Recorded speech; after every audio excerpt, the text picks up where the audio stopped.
Hello, कैसे हैं प्यारे बच्चों आप सभी। मैं मंजू पांडे आप सभी का अपने YouTube चैनल ज्ञान वाटिका में स्वागत करती हूँ। बच्चों, अगर आप हमारे इस चैनल पर नए हैं तो प्लीज पहले हमारे इस चैनल को सब्सक्राइब कर दीजिए और बेल आइकन के बटन को प्रेस करना मत भूलिएगा, जिससे मेरी आने वाली वीडियो की नोटिफिकेशन सबसे पहले आप तक पहुंचे। तो बच्चों, आज मैं जो वीडियो लेकर के आई हूँ वो है कक्षा 4 हुदहुद पाठ 13 इसके प्रश्न और उत्तर। इससे पहले बच्चों मैं इसका पार्ट 1 बना चुकी हूँ। उस वीडियो का लिंक आपको इस वीडियो के डिस्क्रिप्शन बॉक्स में मिल जाएगा और आप उसे यहाँ से देख लीजिएगा। तो चलिए वीडियो स्टार्ट करते हैं। सबसे पहले है बच्चों इसमें तुम्हारी समझ। पहला प्रश्न है, हुदहुद को कहीं हजामिन चिड़िया और कहीं पदुबया के नाम से पुकारते हैं, क्यों? तो इसका उत्तर है, हुदहुद को कहीं कहीं हजामिन चिड़िया के नाम से पुकारते हैं क्योंकि इसकी जो चोंच है वो नाखून काटने वाली नहरनी से मिलती है। हुदहुद को कहीं कहीं पदुबया के नाम से भी पुकारा जाता है क्योंकि यह दूब में से भी कीड़ा ढूंढ लेती है। तो इसको बच्चों कहीं कहीं इसके अनेक नाम है, कहीं कहीं इसको हजामिन चिड़िया के नाम से, तो कहीं इसको पदुबया के नाम से जानते हैं। हुदहुद की चोंच पतली, लंबी और तीखी होती है। इस बात को ध्यान में रखकर बताओ कि वो कैसा भोजन खाते होंगे। तो बच्चों, हुदहुद की चोंच पतली, लंबी और तीखी होती है और वो जो है छोटे छोटे कीड़े मकोड़े खाते होंगे क्योंकि उनकी चोंच नुकीली होती है और वो जो है जमीन से भी कीड़े मकोड़े खोद करके खाते हैं। चोंच से वे क्या क्या काम ले सकते होंगे? तो चोंच से वे जमीन खोदकर भी कीड़े निकाल लेते होंगे, वे घास में छिपे हुए कीड़े मकोड़ों को भी ढूंढ लेते होंगे, लड़ाई के समय चोंच को हथियार के रूप में इस्तेमाल करते होंगे और अपने रहने के लिए घोंसला बनाने में भी उसकी सहायता लेते होंगे। तो देखा आपने, हुदहुद जो है वो अपनी चोंच से कितने सारे काम लेती हैं। उसे निकाल करके कीड़े, जमीन से खोद के कीड़े मकोड़े निकाल लेती है, घास में छुपे हुए कीड़ों को भी ढूंढ लेती है और जब आपस में उनकी लड़ाई होती है तो हथियार के रूप में उसका इस्तेमाल करती है और घोंसला बनाने के लिए भी वो इसका अपने चोंच से सहायता लेते होंगे। अब है बच्चों, मैंने जाना कि हमने इस पाठ को पढ़ा तो हमने इसमें क्या क्या जाना। तो इसका प्रश्न है हमारा पहला, पाठ में ऐसे शब्दों की सूची बनाओ जो पक्षियों के लिए इस्तेमाल होते हैं। अब इसमें देखिए कितने 4 कॉलम बने हुए ना। पहला कॉलम है कि जानती थी, पढ़कर मालूम हुआ, जानना चाहती हूँ, कैसे कहाँ से पता लगाऊंगी, तो इसको हमको भरना है। तो देखिए सबसे पहले कि किसके बारे में हम जानकारी थी हमको इस पाठ को पढ़ने से पहले।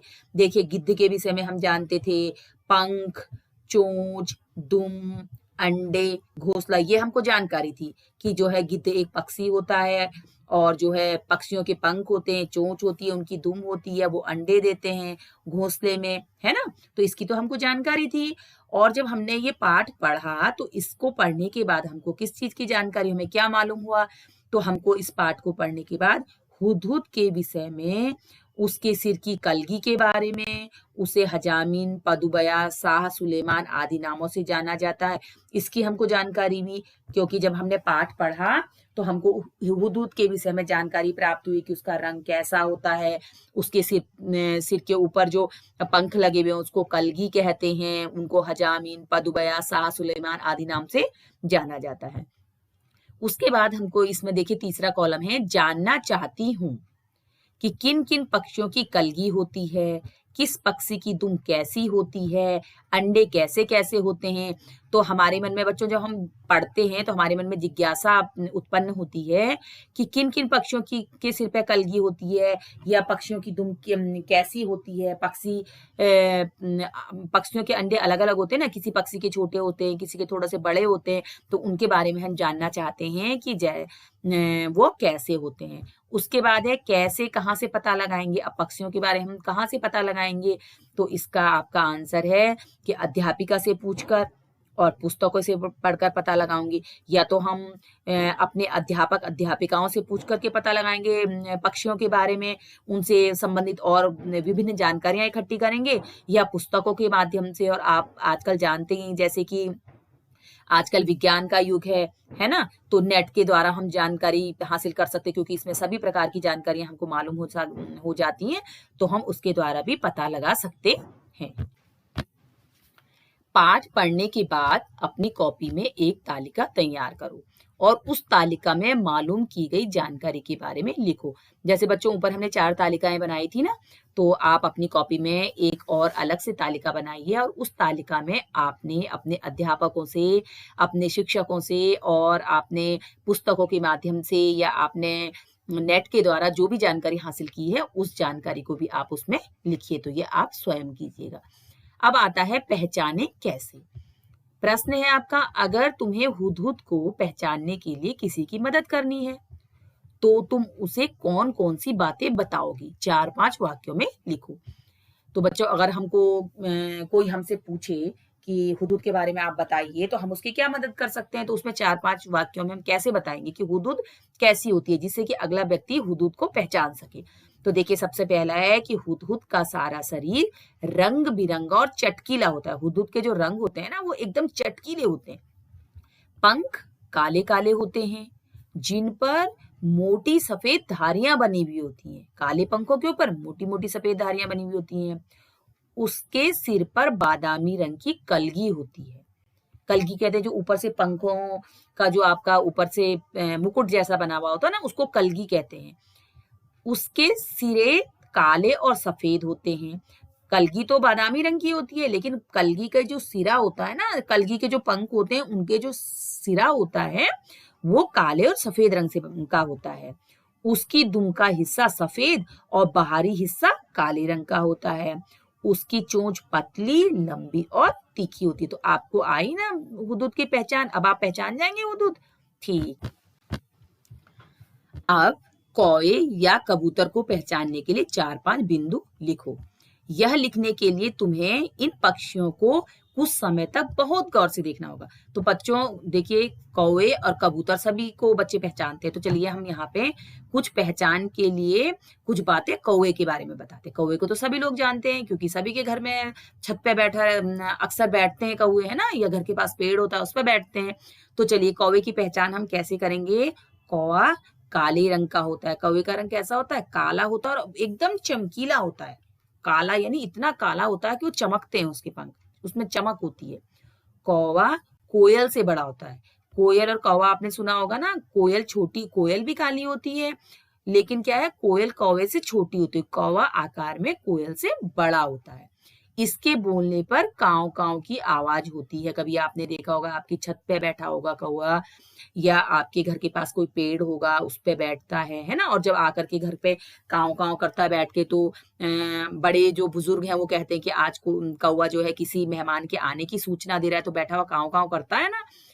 इसकी चोंच काली और लंबी होती है। कौवे की चोंच कैसी होती है? काली होती है और लंबी होती है। तो जाना आपने कौवा। अब है तरह तरह के नाम। तुम्हारे आसपास कौन कौन से पक्षी पाए जाते हैं, उनके नामों की सूची बनाओ। तुम्हारे और तुम्हारे दोस्तों के घर की भाषा में इन्हें क्या कहते हैं? जिन पक्षियों के नाम तुम्हें पता नहीं है, उनके नाम तुम्हें पता करने होंगे। आपने देखा होगा ना कि आपके आसपास या हमारे आसपास अनेक पक्षी होते हैं, तो उनके बारे में देखिए कौन कौन होते हैं। अक्सर कौवा होता है, कबूतर, गौरैया, कोयल, तोता, बगुला, मुर्गा, मुर्गी आदि जो हैं, हम सभी के घर के आसपास ये पक्षी पाए जाते हैं। अब है बच्चों बातचीत। तुमने हुदहुद से जुड़ी एक कहानी पढ़ी है, उस कहानी को बातचीत के रूप में लिखो। नीचे हमने इस बातचीत को तुम्हारे लिए शुरू कर दिया है। शाह सुलेमान, अरे भाई गिद्ध, जरा मेरी बात तो सुनो। गिद्ध उड़ते उड़ते, कहिए मगर जरा जल्दी से। शाह सुलेमान। तो बच्चों इसमें जो है, इसको आप अपने दोस्तों के साथ नाटक के रूप में भी प्रस्तुत कर सकते हैं। जब हमने हुदहुद ये पाठ की रीडिंग करी थी, शुरुआत करी थी, तो उसमें एक शुरुआत में कहानी आई थी ना कि हुदहुद के सिर पे कलगी कैसे आई, है ना। तो उसी से संबंधित ये बातचीत है, इसको हमको आगे बढ़ाना है। तो देखिए, शाह सुलेमान, मुझे गर्मी लग रही है, तुम अपने पंखों से मेरे सिर पर छाया कर दो। गिद्ध, हम तो इतने छोटे हैं, हमारी गर्दन पर पंख भी नहीं है, हम छाया कैसे कर सकते हैं। और ये कहकर गिद्ध उड़ते हुए आगे चले जाते हैं। सुलेमान आगे बढ़े, आगे उन्हें हुदहुदों का मुखिया मिला। शाह सुलेमान, अरे भाई हुदहुद, जरा इधर तो आओ। मुखिया हुदहुद उड़ता हुआ पास आकर, कहिए महाराज क्या बात है। शाह सुलेमान, इस समय मैं तपती धूप से परेशान हो गया हूँ, क्या तुम मेरी मदद करोगे। मुखिया हुदहुद, कुछ उपाय करता हूँ, आप थोड़ी देर इंतजार कीजिए। थोड़ी देर में बहुत सारे हुदहुद आकाश में उड़ते हुए आते हैं और बादशाह सुलेमान के सिर पर छाया कर देते हैं। शाह सुलेमान खुश होकर, वाह, तुम सब ने तो कमाल कर दिया। मुखिया हुदहुद, यह तो हमारा फर्ज था। शाह सुलेमान, तुम सब कितने अच्छे हो, मैंने तो गिद्धों से भी मदद मांगी थी, उनके पंख भी बड़े बड़े थे, वे चाहते तो मेरी मदद कर सकते थे, पर उन्होंने मेरी मदद नहीं की। दूसरा हुदहुद, उन्हें ऐसा नहीं करना चाहिए था, किसी की मदद करने में ही तो हमें खुशी होनी किसी की मदद करने में तो हमें खुशी होनी चाहिए। शाह सुलेमान मुस्कुराते हुए, तुम गिद्धों से छोटे तो हो, पर उनसे अधिक चतुर हो, तुम सबने मिलकर मेरी सहायता की है, मैं तुमसे बहुत प्रसन्न हूँ, बताओ तुम्हारी क्या इच्छा है। मुखिया, महाराज, मैं अपने सभी साथियों से सलाह करने के बाद ही आपको अपनी इच्छा बताऊंगा। शाह सुलेमान, ठीक है।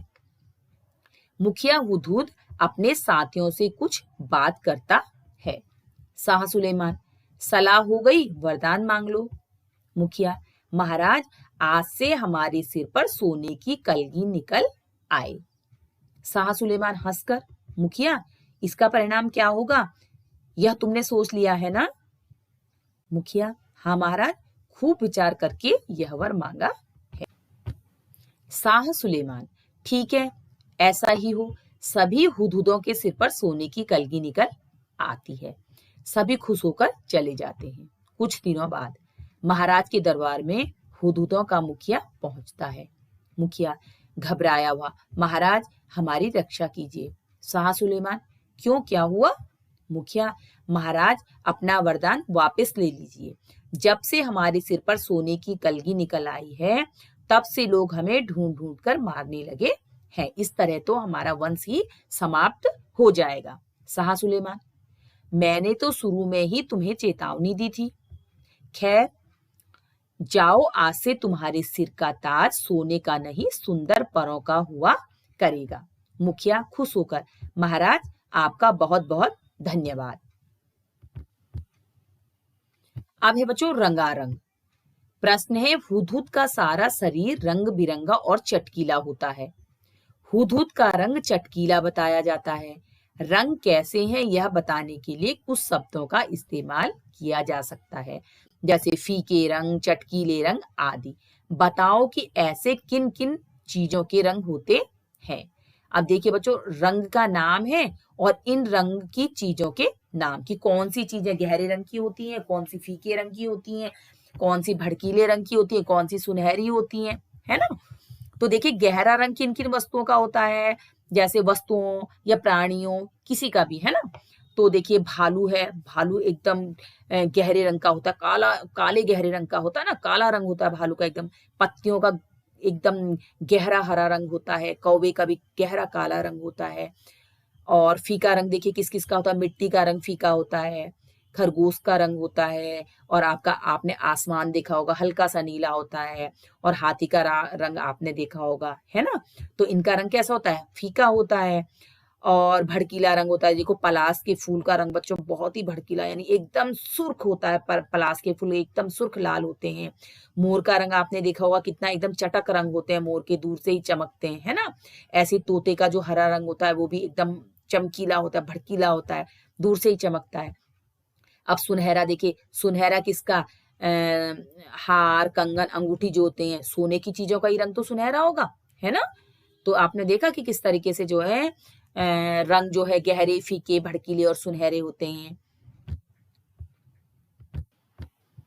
अभी बच्चों, यूनी ने आसमानी रंग की कमीज पहनी है।